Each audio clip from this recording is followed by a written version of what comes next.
நாங்கள் திருப்பரங்குன்றம் வந்திருக்கோம்.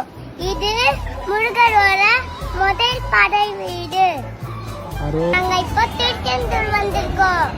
இது முருகரோட இரண்டாவது படை வீடு. நாங்க பழனிக்கு வந்திருக்கோம்.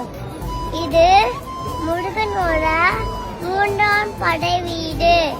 நாங்க சுவாமி மலை வந்திருக்கோம்.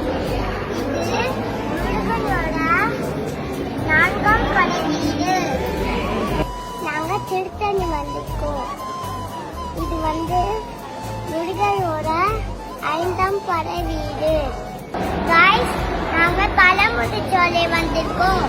இது முருகனோட ஆறாம் படை வீடு. நாங்க முருகனோட அறுபடை முடிச்சிட்டோம். பாய் பாய். பாய் பாய்.